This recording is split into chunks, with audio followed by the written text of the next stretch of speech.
Holding the body very still, sitting in a symmetrical posture. All the senses are open, and the attitude is just receive, just observe. You can do that.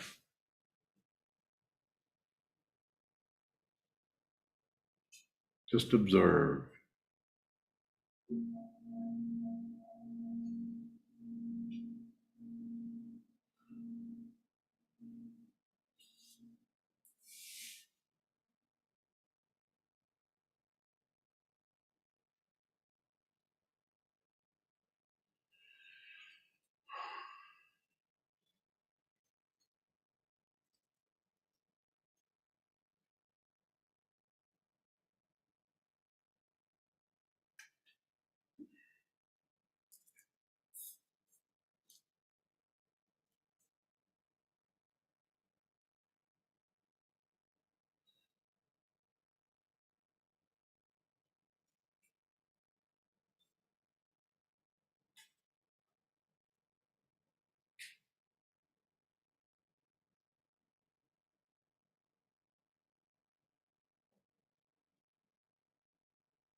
Just observe.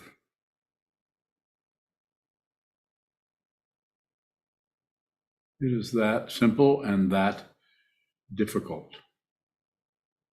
That's why it is called a practice.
Those of you in the Zendo, please come and bring your cushion, sit in front of the altar.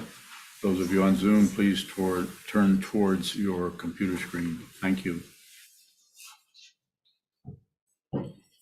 This evening's Dharma talk is titled The Mirage of Duality. The Mirage of Duality. And that title is taken from a line out of the Sadhana of Mahamudra, a text written by Trungpa Rinpoche back in the late 60s in Tagsan, in a cave in Bhutan. Something we chant every full moon and new moon. As you may know, yesterday was full moon.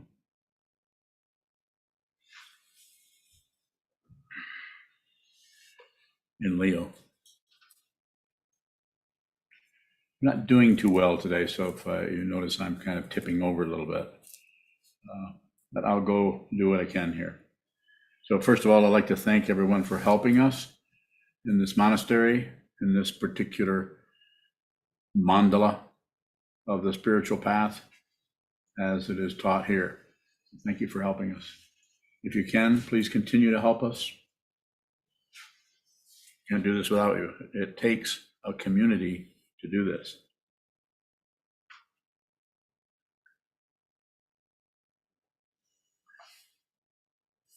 So thank you.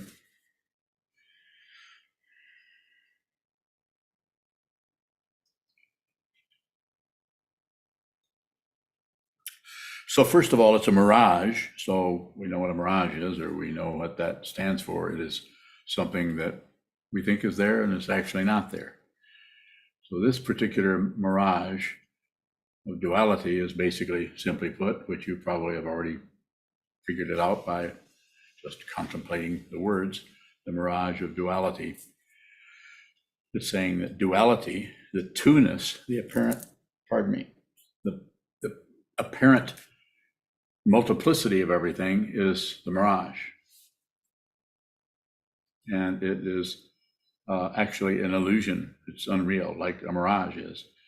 But when we think that what is showing up in front of us is over there, or is real, or substantial, or when we look in the mirror, we think, well, that's us, that's me. And you believe that the illusion is true, which is called delusion. Pardon me.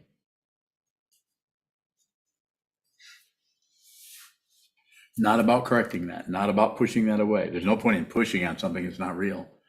If you think you're real, you're wrong. Simply put, contemplate that if you wish. But you could consider it. If this person, after many years of working on this thing we call the mind or consciousness, is telling you this is unreal. It's an illusion. It is a mirage. You could consider that. You could give it the benefit of the doubt. I never say believe me or disbelieve me or ignore anything. There's no point in taking any position on anything. As soon as you take a position on anything, you stop looking, you stop receiving, you've stopped investigating, you stop actually everything from showing up what? As it is, which is the name of this particular meditation. Nothing fancy, just as it is. If you see that it is an illusion, that it is a mirage, it may hurt more. It may be more intense. You may have been successful in your various arrangements of your life, of your mind, to cover up that. But then you start to meditate and all the cover-ups start to come apart, because the very nature of meditation is to emphasize the awareness of whatever is coming up, rather than what it means, what it is, what it should be, who did it, what's wrong, what's right. Figure it out. I got to figure this out. So, excuse me. The Western mudra is Rodin's sculpture, The Thinker, like this. Yeah, figure this out. someday, maybe. I'll keep thinking about it. How you coming with that, Jim? George? Fred? Not so good. No, I'm still working on it, though. So, and then, of course, the Eastern Mudra is just the whole body. Just sit still. Just observe. Just look at it.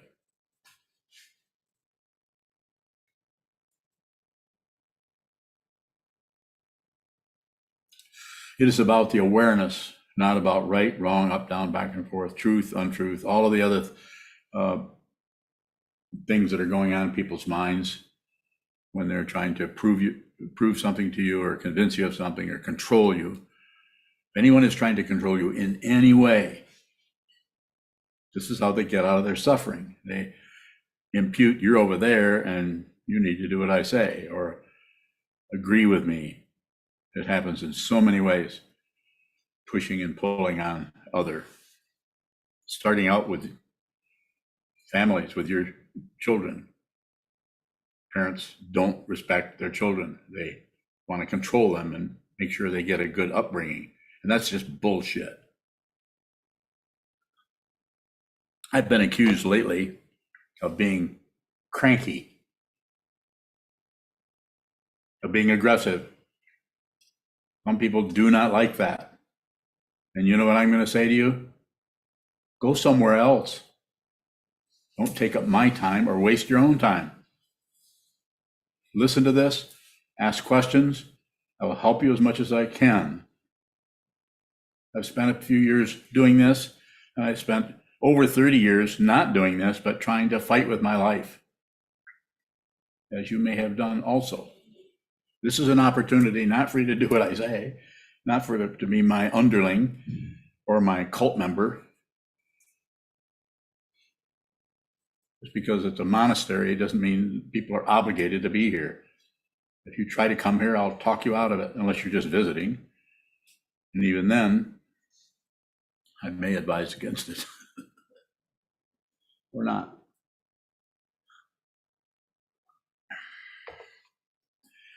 Nothing is separate from anything else. You can't separate yourself from the suffering of the world if your priority is to be aware and see what this is. Suffering will not go away. I don't care what the Four Noble Truths say in the way that people interpret them. That the third one says that the suffering comes to an end. It does not. It's just seen to be unreal. That doesn't mean it doesn't hurt. That doesn't mean that a scary movie doesn't really scare you right out of watching the movie. How many times have you been watching a movie where something really terrible is about to happen and you can't look at it and you know it's unreal? But what do? Instead of looking at it, you drop your gaze, or you look down, or you light a cigarette. Well, I hope you don't do that. Pick up your coffee cup, go to the kitchen, make some popcorn. So yes, I'm getting a little bit crankier. I don't have much time left. That doesn't mean I'm leaving this year, so don't get your hopes up.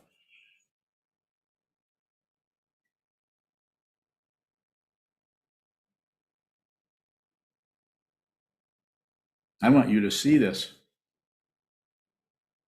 And I think you can. Like I said, when the meditation begun, you can do this. It's hard. It's really hard. It's very simple, but it's very hard, because the simplicity that it actually is covered up by fear, by hope for something better, by wanting to manipulate our minds into something else, into believing this, believing that, disbelieving, fighting with something, agreeing with something, finding anything but just this, because this has no reference points other than just the word this. One of the Buddhist teachings is everything is empty of what you think it is. Whatever you think it is, it's not that. Whatever you think about anything. And this comes right down to your judgment of the person sitting next to you, or your next door neighbor, or your mom. Everybody is completely tied up in this mirage of duality. Tied up the mirage ties everything up into functioning in its own separate dependently arisen way, and we fight with it. Don't fight with anything. Don't agree with anything. Don't wiggle. Don't do anything. If you need to wiggle, then make sure you're very aware that you're about to wiggle. Be intentional about everything. Get your own authority. Get your own authority by finding out there really isn't any authority. Nobody's in charge of this. It's probably a good thing that no one is in charge of it, or it would have exploded a long time ago. As people are trying to do now, they're trying to actually destroy everything, as I'm sure you see.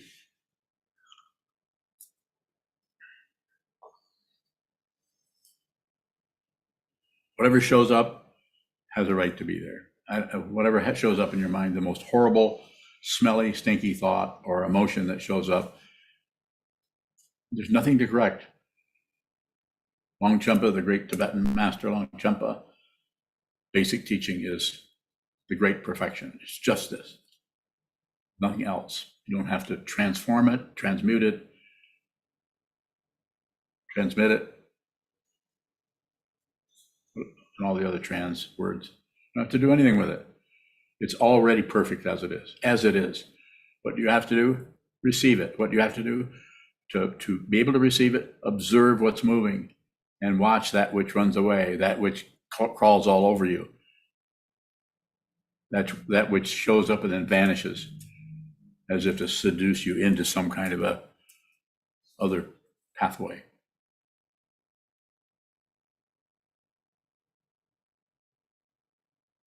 Don't do anything unless you have to. You heard me say that a few times if you've listened much.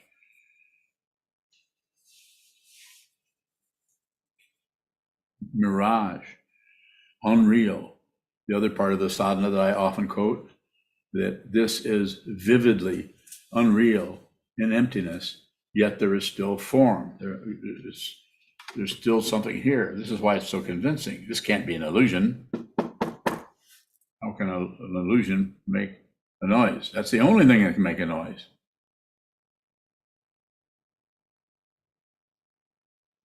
Look closely. You are not separate from, it's said in different ways, mind is Buddha or you are the Buddha, but you're not separate from what that man 2,500 years ago saw and began to those who would listen to him, point to. He didn't say, here, believe this. Buddhism is not a belief system, although some organizations have promoted it that way. Not a problem. Go ahead. Do whatever you want with it. The Buddha won't mind.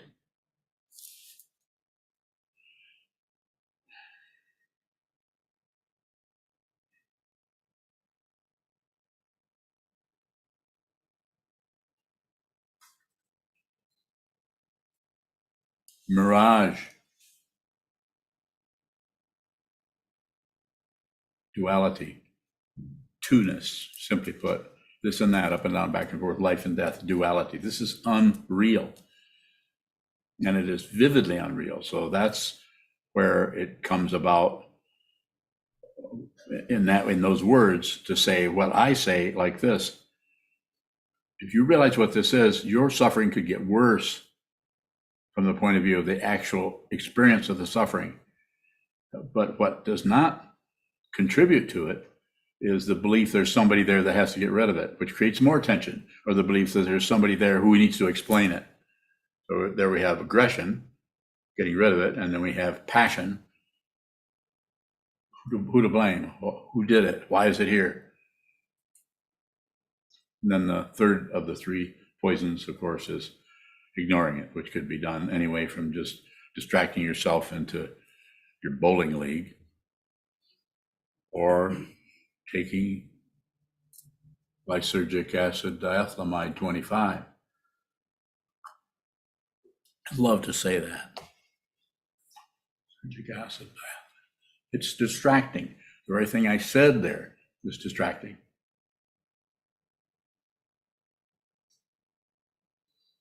Why do I explode every year? Those of you who have been listening to me for the last several years, those of you who have known me a long time, know that I've always exploded. But Why am I exploding in the middle of teaching and just start yelling at somebody or shaking my finger? Why am I doing that? It's a why question. I don't have many of those. But I can respond to that without you even asking it. I want to answer it. It's because I'm highly motivated to help you, encourage you, tell you, you can see this yourself. You don't have to believe in Buddhism. I don't have to formally be your teacher. It might help if you had a teacher, but that's your business. You do what you need to do. I have no advertisements, no promises, no guarantees, or no warranty. That's why I say, don't even do it. Do something else. But if you're here, listen to me. Consider it. Sit down, hold still, and watch the insanity of the mind come and go without interfering, without grasping, without coming to some kind of reason it's happening. Because that reason that it's happening is relatively true. But ultimately, it carries no weight. Because it's actually a way of avoiding the ultimate truth. And ultimate truth has no status as something. If it does, then it's right back to maybe a high level of relative truth. You have to see it. It's not even an experience. Experiences, here's one, right here. Where did it go? It doesn't matter where it went, but it showed up, it was there, and now it's gone. It's an illusion. Now, if we had a drum, we could keep that illusion going for 20 minutes or more. But it doesn't validate it, it just means that it extends a little bit. Unreal. What is real? Find out. So you live by that. So whatever you have left of your life, you can actually live in that dimension, if you want to call it something, of reality, where they're plus and minus, up and down, back and forth, life and death are there, but they're an illusion. This is the other world. Right now, how do I know? I don't know.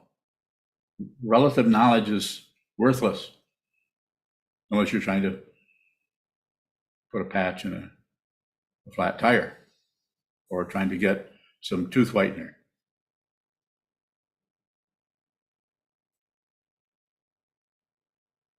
I don't see anybody flashing their ivories at me.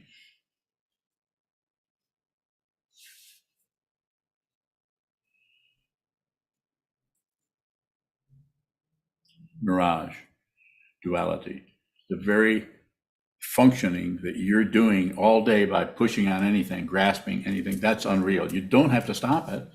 You don't have to put on robes. You don't have to live in a monastery. You can just see what this is. The main thing I think that is difficult about it is it's a lot of time sitting still and doing pretty much nothing. It's called meditation. You could call it carrots or celery. You could call it anything, but it's still just sit down, hold still, and turn into a vegetable. I mean, imitate the vegetables. They have a natural intelligence about how to grow, how to avoid being picked, or maybe they want to be picked, so they pick me. I told you I wasn't feeling good. Now you know why.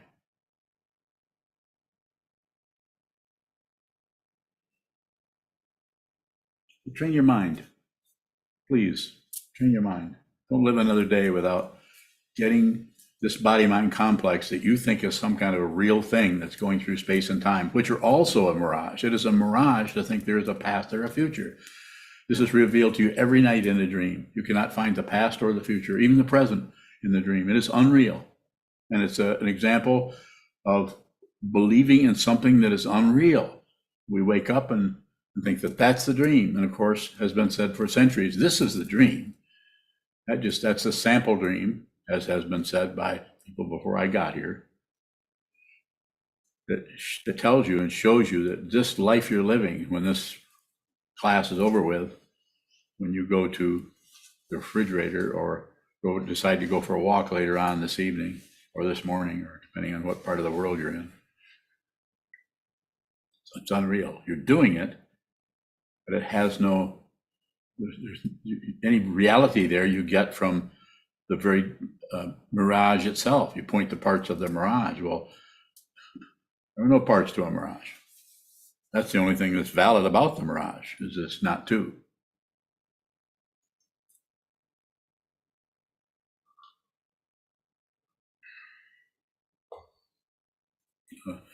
An example that's been used before when Dharma teachers were saying, I don't remember which one it was, maybe it was Alan Watts, but one of those people that passed on, were trying to teach the wisdom of the East, so to speak, and succeeded somewhat, is saying it's like this film or a film where the individual pictures create the illusion of motion. There's no motion. The film strip or the 16 millimeter, 8 millimeter, or whatever is moving, flashing through there, but it looks like it's just movement of someone.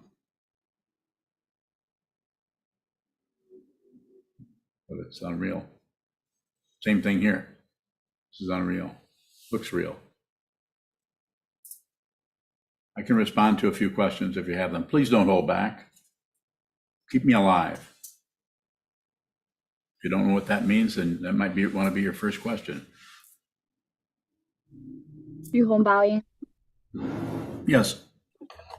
So you said there's no past, present, and future, just this. Yes. What is this referring to, Bowing? This, if I were to say it more specifically, I would say that it's the illusion of momentariness, the illusion of moments.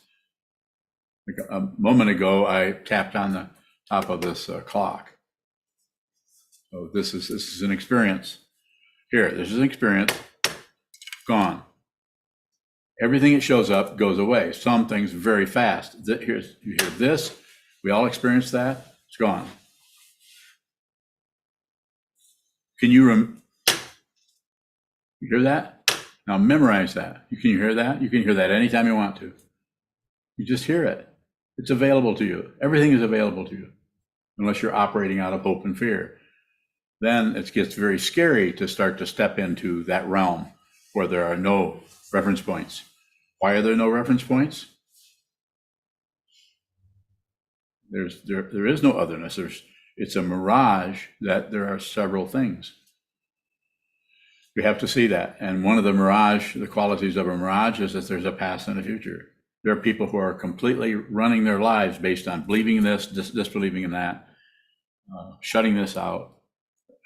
Most people are doing that. Billions of people are doing that all day long, every day. No spiritual path. I'm not saying they don't have something they call a spiritual path, but it may be falling a little bit short of what I'm talking about, which is there isn't anything. There isn't anything else. There's wherever you are at, whatever you are looking at, that's it. That is it, as it is. So the past and the future are there. It's just that they're unreal. But we use those and create a kind of reality like what we did 10 minutes ago and what we're going to do 10 minutes from now. Seems pretty convincing.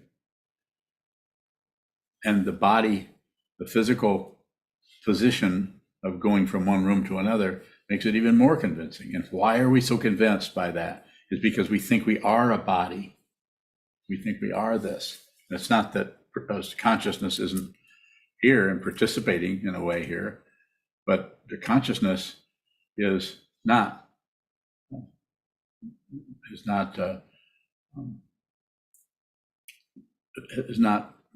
prioritized in such a way that what is happening with the body in the relative situation is true, whereas what is happening in consciousness has no context unless it's gathered together in belief in that there's a body and these are my hands and this is my image in the mirror.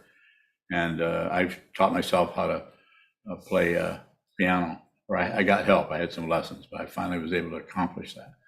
I'm not against accomplishing anything. I'm just saying that what you're looking for, you are, but you have to see it. instead of scrambling around the rest of the world, and the rest of the world trying to accomplish or trying to get ahead or not fail or succeed, all of those things. So past and future, seeing that, you don't have to stop functioning or using that. But it's not fundamentally true. It's relatively true. But we're talking about a spiritual path, ultimate understanding of this, not just who's on first. Further, go ahead, Yokodo. Yokoro bowing, you said to hold still and watch what moves. And you've also said it's the mind that moves. So in meditation, the mind seems to slow down a lot. Does it eventually stop? What stops is the illusion that you think things are moving.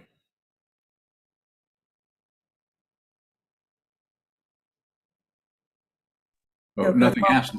You see the truth, nothing has to change. You just stop covering it up. Stop it. Don't do, what is that? Stop it. Bob Newhart, that's right. Yeah. Bob Newhart said that. Stop it. Probably not going to work really well. Go ahead, Yokodo. Yokoro bowing, what does that look like? What do we see bowing? It looks like anything. It looks like everything. It looks like nothing. It looks like. So just look at the words that we're using there. Looks like, instead of looks, it looks like what it is. It doesn't look like something. It doesn't have to look like. That's something that's been downloaded into our language in the last 20, 30 years, where that would never be something you would say like this, like I'm doing this or like I'm doing that. And now we're using that as another phrase filler. The language is full of what I call phrase fillers. Like, know what I'm saying? That's a phrase filler. Or the most intelligent, brainy people will say, I mean, before they actually make their statement. I really like birds. My favorite bird is vultures. I just like vultures because they're aggressive and they know what they want and they go after it. And that's what I'm trying to teach my kids. Go after, be a vulture, go get them. I'm going to change my kids' names to more aggressive names so that it gives them a little bit more self-esteem about chasing their dreams. You have to chase a dream, because if you don't, it'll chase you. What is that? It's a nightmare. Is that a teaching? No, I just invented that. I don't know what the hell it means. But people are doing that all the time, backing up their bullshit ideas with a bunch of syllogisms. It's crazy. But unless you see what it is, it will look like sanity, and it will look like an advertisement that, maybe I should get Balance of Nature and pay $90 instead of buy the same damn thing somewhere else for $32. They got to pay for that advertising somehow. By the way, I don't like Balance of Nature. It's very unbalanced.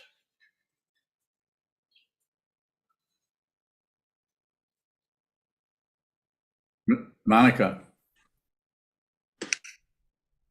Monica bowing. You said that everything that shows up is supposed to be here. I did. So illusion is supposed to be here too. Yes. And delusion too. Yes. The way you're asking it, there's different ways of inquiring about the same thing, but the way you're asking it, yes. There's ways you can ask that, which I will say, not exactly. Or I might say, what do you mean by delusion? But I'm going with the common idea of delusion. Yes, it's supposed to be here. How else can I ask it that's not like that? I'm not going to tell you that. I'm not going to tell you some secrets. This is secret teaching. Okay. It's called self-secret. It's in the plane, right out in plain air, but because you project, or I, or anybody projects onto it, it's kept secret just by the ignorance that shows up with being in the human realm, let alone the God realm, the jealous God realm, the hungry ghost realm, the hell realm, etc. Go ahead, Secret, please. Monica bowing. Secret for whom, if there isn't a self there? Kept secret. It seems that illusion or delusion is just dependent on origination. Okay. Why even mess with it at all? Okay. Well, okay. Well, let's do it that way. Why? No, why questions don't work so well because they call circles, create circles called because. Why because? Why because? Let's make it a what question. Ask me a what question and I will respond. For who benefits from any action that is against an illusion or delusion? There is no who, that's the beginning of the illusion, and there's no benefit. That's the illusion. You already are completely gold, solid gold all the way through. Everything is. Everything's completely sacred and holy, all the way down, all the way to the center of the earth, all the way to the center of everything, or to the fringe of everything. Everything's completely sacred. We have to awaken to that. I'm not talking about theism or gods or deities, although you may have to use those kind of metaphors to work with your mind, or not. I don't think you need that. I think you just need to sit down and look at the wall until you go crazy. As my teacher once said, Allen Ginsberg, when he was in 1960, I was in 75, at a crazy wisdom seminar. Allen was asking about crazy wisdom, and Trungpa Rinpoche said about, I can't remember what the question was that Allen asked, but it was trying to understand how crazy wisdom worked, how you could just be wise and crazy at the same time. And Rinpoche said, if I remember this correctly, and I think I do, first you get wisdom, then you go crazy. So first you become incredibly wise about everything. And then you realize that there's only one way to meet the world, and that's where it's at. And where is the world? Nuts. That's why I meet you in your craziness. If you think otherwise, maybe you're correct. Monica bowing. Yes, So please. how is this helpful on the path when we see maybe partially the truth or the pointers towards the absolute, yet and in a way that the contriveness of the relative? It seems like a no man's land there. At least I'm stuck there. Well, you're not stuck. You're only stuck if you're stuck, and you're not stuck. That's why I'm here for. You come and bring me, you tell me that it's stuck, and I'll tell you, no, it's not. That's your projection onto it. You think you're stuck, and you are not. If you come to any conclusion, that's ego. Don't conclude anything. That's scary for ego, because if ego feasts on conclusions, and those conclusions are so intense and so real that you'll believe your nightmares. Even though you wake up and know it was a nightmare, it seems so real. We're terrorized by our thought patterns in our mind. Not everybody. People are running on a different set of rails. Sometimes people are not particularly plagued at all by what their neighbor is wrestling with year after year. Monica bowing, but when that's seen as unreal, the ego, that there's still left the teaching seems to be pointing nowhere. It does. Yeah, it is. How do you is there a pointer there? Because it seems then the value of the pointers becomes less or different, because all of a sudden there's no. Monica, I'd love to chat with you all day long, but unless you ask me a direct question, it just becomes conversational, and then everybody starts going different directions. And so then we have no longer have a Dharma talk. This is a Dharma talk, so ask me very direct, the hardest question you can think of, if you want to do that. Okay, why do you point to the ego, to the necessity of seeing through the ego to, let's say, people that see that? So why do I point to the necessity that of through the ego the people that see that already and see it as dependent origination. You think you see it, you don't see it. You think you see it because you're working with it in the provisional teachings in a relative way. You have to transcend the relative. Is a blunt way of saying that nothing happens. You have to transcend it. Transcendence isn't, oh, I was here, but now I'm up here in the clouds. I'm in seventh heaven or whatever. I've suddenly gotten into the Sambhogakaya or some realm of knowledge. That is unreal. May I go on? You certainly may. Go right ahead. But I receive that. I agree. But the repetition of that, what is that doing? You know, is it? I have to believe. Listen to me. Are you listening? Totally. You're repeating it because you're not really seeing it. That's why we go to the wall. Go to the wall. Return to the Buddha. Return to the teacher with the teaching, the community.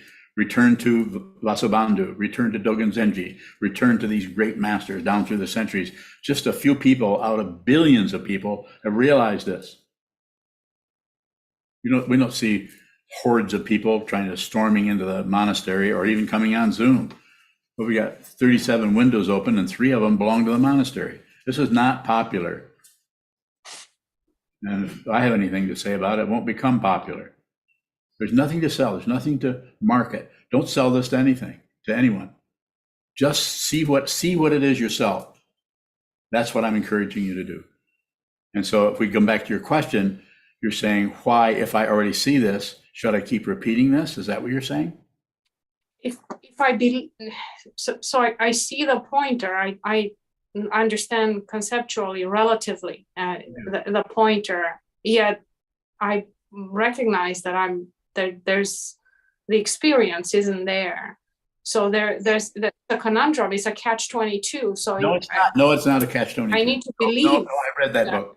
Not a catch-22.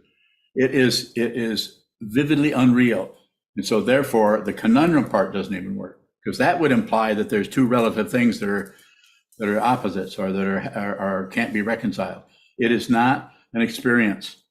If it's an experience, it will go away. It will fade. It might take years. You might think you're awake for 15 years until you eventually meet a reality possibly in the form of another human being. That's what happened to me. And even after that, it took me years to see what that gentleman was pointing at. And by the time I saw what he was pointing at, he had died. So I couldn't go and thank him. Monica bowing. But meanwhile, I fight myself into it's almost like I don't have a choice, but believing this in order to cross that no man's land. You don't have to believe anything. I missed the last part of what you were asking, but so go ahead, please. Well, something is required, an energy, a belief, something in order to cross from not being in that experience to it's not an experience. Wait. Stop. Not an experience. I'm not experiencing a damn thing. I'm not experiencing enlightenment, or I'm not experiencing anything other than an upset stomach and feeling cranky. I'm not experiencing, and I'm experiencing people looking at me and observing or listening to what I'm saying. I'm experiencing you ask questions. So there's experiences that are coming and going, but the fundamental understanding is there isn't anyone here. It looks like this is an incredible illusion. And some people, the only way they'll realize that they're who they actually are is when the body mind collapses, goes back into the elements. In other words, they die. And then that can just be a flash because they've so subscribed to the reality of their life that their karma gets them right by the throat and drags them right back into rebirth. Not that person. The personhood comes apart. There isn't necessarily that you don't necessarily have another life, so to speak. Consciousness just continues and continues and continues in terms of things that are relative. Things are born and they go away, and things are born. Thoughts arise and they vanish. Thoughts arise and they vanish. The most negative feeling you had in the last week goes away. It can persist if we fight with it. If you fight with the thoughts and emotions, they push back. And sometimes they push back so hard that we get fixated on it and we go into depression or something like that, that we might define in that way. But I want to emphasize that it's not an experience. But ego keeps looking for experiences. The experience of awakening. There's all kinds of books people will tell you how awake they are. But then they'll also say, but of course I'm not really, I'm nothing special. I'll go ahead and modify the whole thing. And I will tell you whatever I can. I will lie through my teeth to you to help you see the truth. I'm not concerned with standards. And I've been accused of that. You don't even have any standards. That's true. I don't need them. I did for a long time. I had to have them in order to even stay on this path. They're called the 16 precepts.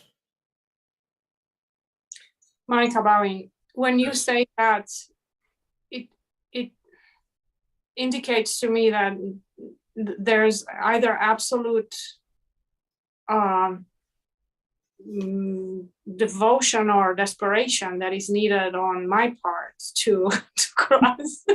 You're such a scientist. What is the technical definition of your profession, if I may ask? A fool. A fool? Neuroscience. You're a neuroscientist, so you're used to really using very crisp bits of information and rearranging them. I've talked to you quite a bit about this, and also talked to Lucas, your son, and also a little bit to Mark. But I'd rather hear Mark recite poetry. Me too. You see a little bit what I'm saying? I'm just saying you have to do it. I have to do it.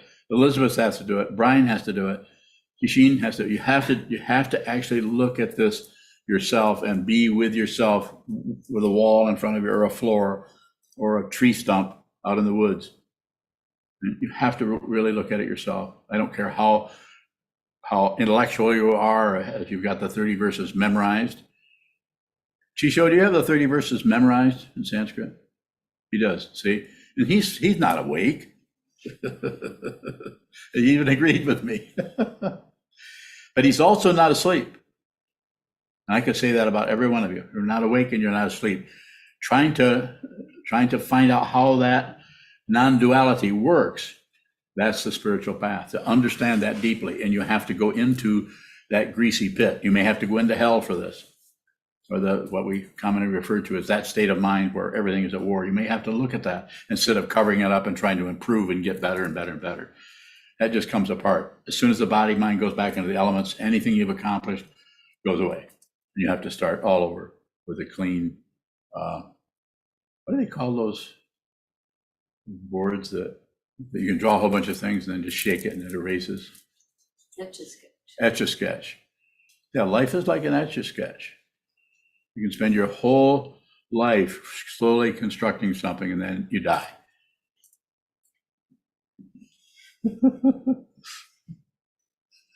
Why would I laugh at something like that? There's a why question. Or you could say, what is laughter? And then we get to ask Monica, what is laughter, Monica? As a scientist. I don't know. It's a change in state. Bowing. I still have questions, but I'm gonna stop. Well, I still have answers. I don't know what they are, but yeah. Thank you so much. Guess. Thank you so much, all of you, for help. Thank you so much, all of you, for helping me not feel so bad and actually ignore my illness so I can talk to you.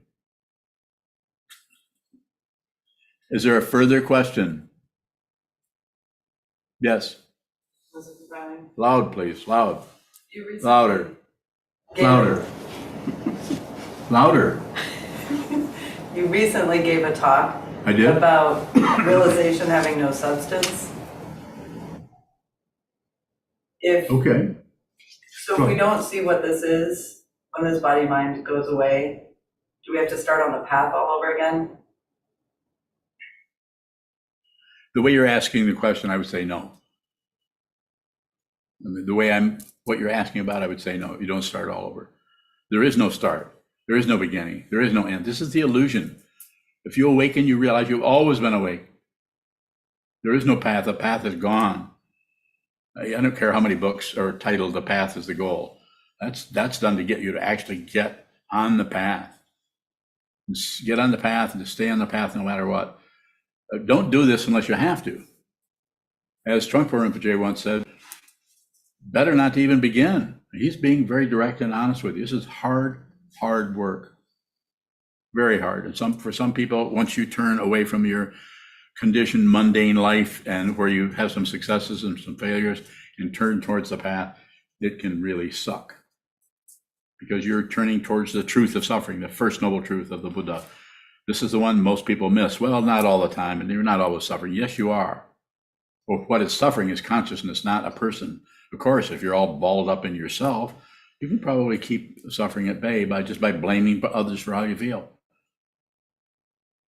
Somebody else caused your suffering, then just get away from them. End of suffering, temporarily.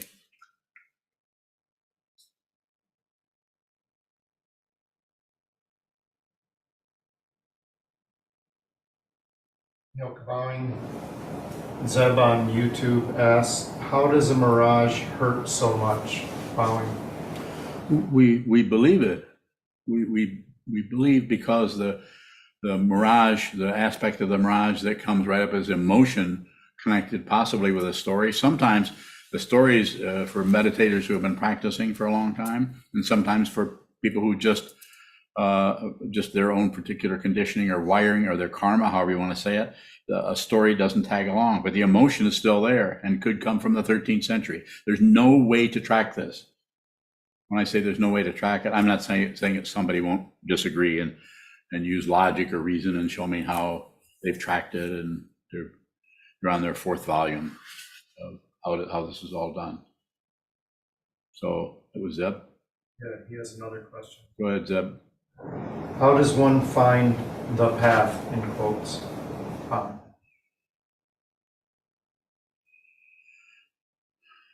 Well, this may be, you're asking me questions, and I'm a Dharma teacher. That's how I define or describe what I do.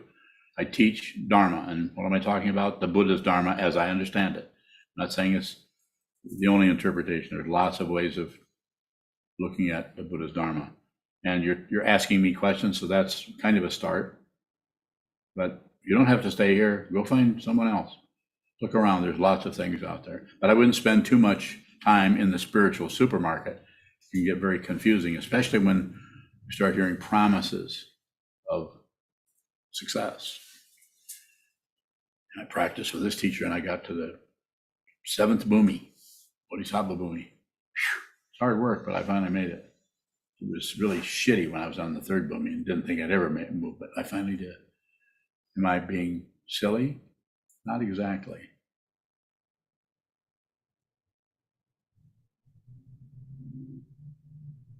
Any further question? Yes. Yoka bowing. Is nothing happens a promise? Bowing. No. It's just a statement. It's a teaching. It comes from the 16th Karmapa. Nothing happens. He's pointing to what the topic of the talk is that this is a mirage. It's an illusion that we are deluded by because we think it's real. You have intense emotions come up in you that were look to be caused by somebody doing something or not doing something, any otherness out there, and it feels like they've given you emotions because we can't be responsible for the very thing that's arising in our mind stream because somebody else put it in there because of what they said or did or how they acted. And what would you call that if you're using relative terms? Insanity. Crazy. But it's not about getting rid of that. You just see that it's unreal. If you see that it's unreal, it may hurt even more because you're no longer covering that shit up by blaming somebody for it. You're actually going to be responsible for how you feel. Finally, It's your life. Don't miss your life by covering it up with success stories or failure stories. Don't cover it up on anything. If you see what it is, it will have its own equanimity, its own balance. It's already the case. Everything is already sacred. Do they sound like a Sunday school teacher? Jesus loves me, this I know. That's what I ought to do. Start singing songs and scare everybody out of here. No, I won't do that. And I don't mean to mock or anyone who's teaching in any other.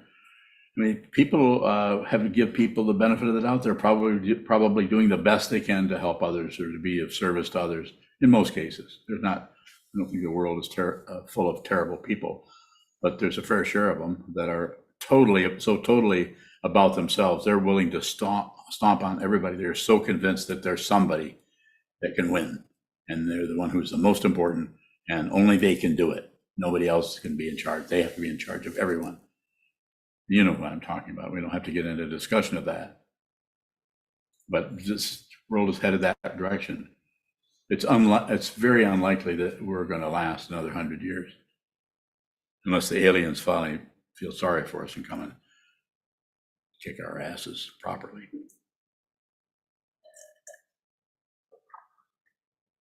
Can take another question or so if there are any. Navi, or whoever. go ahead, Jishi. Jishin, you go, and then I'll go to Navid. Thank you. Jishin bowing. How consciousness experiences suffering when we cover it up? Bowing. Well, it could be that you experience it as something somebody did to you, or there's something that happened to you and it was not your fault. So it could be that way, just blaming someone. So that lightens the load, because then you don't have to be responsible for the crap you're going through. Responsibility doesn't mean blame. It just means that you're not separate from anything. If something arises in your body, mind stream, it's yours, not by way of possession or ownership, but it's your, just like you have a headache, it's your headache. No one gave you a headache particularly. We're not saying that we're not ruling dependent origination out altogether and saying it's some kind of magical appearance. I mean, it could be something you ate that made you feel not feel so good, or something like that. So it's very, very complicated. Can't really find first cause to anything, the way I understand it, from looking at it for a long time. Spend a lot of time looking, observing. If you can, don't come to conclusions. But if conclusions are foisted upon you by whatever it may be, then just observe that. Thank you. Navid, you're up. Navid bowing. I was wondering if the very substance of the world that we're living in is a mirage, or is it just the idea of it that is a mirage? Bowing.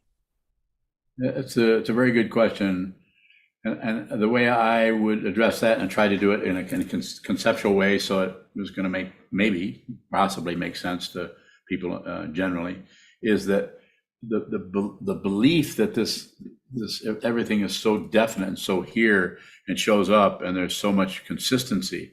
That if I hit something, there's a sound. If we go outside in the sun, we get a sunburn. The relativity is so powerful, and our sense of being a separate being is so powerful that we don't see that my hand and your hand are differentiated, but they're not basically different. So I think approaching it from that direction, and also go to the wall, have a willingness, and this is a very important part, have a willingness to not know anything, so that you can see what this fundamentally is, because the ultimate knowing is not relative knowing. It's called in ancient Sanskrit jnana, or prajna or pranya. I don't pronounce it correctly, but anyway, it's seeing something more deeply than just a surface collection of right and wrong, up and down, back and forth, and all the polarities that most of the world is hooked on and is trying to control or manipulate. So you have to actually see it. And if you, there's no other way to say this that I know of, and I'm not the main arbiter of any of this. I'm just saying what it looks like to me. And the way it looks like to me is you don't see anything. You actually don't see, you see things, you see this, but you really don't see anything, because what you're seeing at the same time you see it, you know it's unreal. It's a mirage. It's not a conclusion. If it's a conclusion, we're right back to the circularity, because then it will show up as a conclusion, and then that will come apart. Why? It was a mirage. It's always eating its own tail. Any kind of relative truth gobbles itself up. So anything you conclude, anything you think, any conclusion, I don't care what it is unreal. Even if you can go into nuclear physics and argue with and disprove Einstein, which people have already done lately, disprove some of the things he said.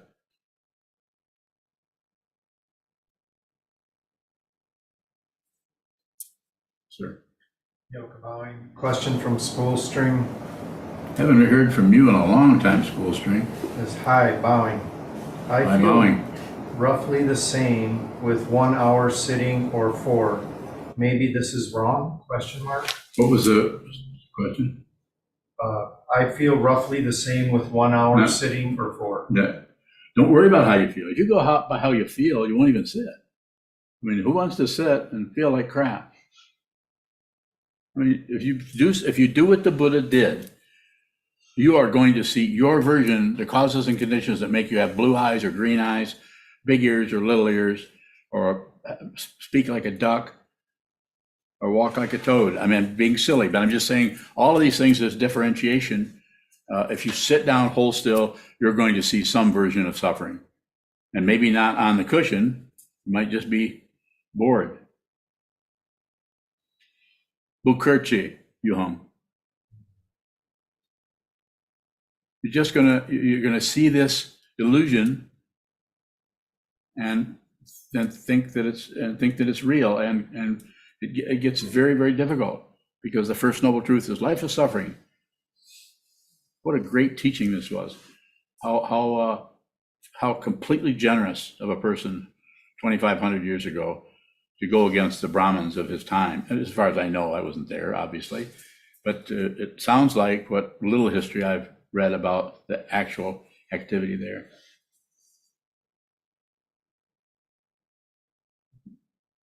I'm reading more from Yu Hung. Now she's switched to English, so that's good.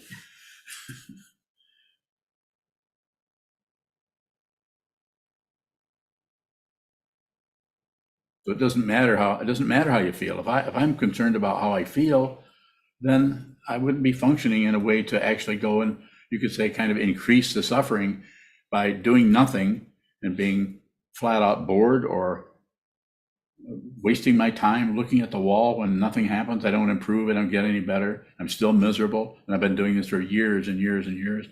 And then I meet a teacher after I've been practicing pretty intensely for 17 years. And then I ask him to function as my teacher, and he attempts to teach me. And I shut down on it. Why? Pride. You think you are somebody, and you aren't. Nor am I. I couldn't do this if I thought I was somebody. But I also don't go the other way and think I'm nobody. There's no position on it. You tell me what position I need. If you want my help, just like you say, sitting for an hour or sitting for 4 hours, I feel the same. Yeah, well, you didn't ask me a question. Did he ask me a question? What was the question? I'll just answer the question and shut up. Milka bowing. Spoolstring says, I feel roughly the same with 1 hour sitting or 4. Okay, this is the Vajra-like Samadhi. Adamantine awareness expressing itself through your mind stream. Don't look for that stuff. You don't need this kind of help. What kind of help you need if you're coming to me, so for 10 seconds or 10 minutes, I'm your teacher. I don't know if you got a teacher or not. Don't care. Do whatever you want. But if you're coming to me, then I have to say to you, train your mind, keep sitting. Don't give up. Sit from now on the rest of your life. And don't look for results. And if you do look for results, realize that that is a circle. It's like looking for a rest area. There isn't one. I can't look at him, that's why I'm glaring at you. Nokaban, he says, Spoolstream says, of course, thank you. That was easy. Is there a final, or should we close? I don't know if there's a final question. Somebody's chomping at the bit. You know what that chomping at the bit means? So goats chomping at the bit. Okay, we can close. Thank you. Thank you. Let's stand and dedicate the merit. Thank you for helping me feel better. I feel much better than I did when I came and sat down. So.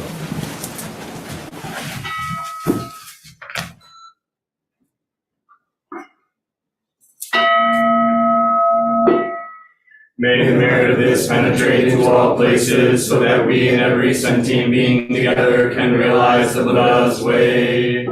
Ji-o san shi shi-fu, shi-son mu-sa mo-ko-sa, mo-ko-ho-ja-ho-ro-mi. The 10 directions, the 3 times, all Buddhas, all venerable ones, Bodhisattvas, Mahasattvas, the great Prajna Paramita.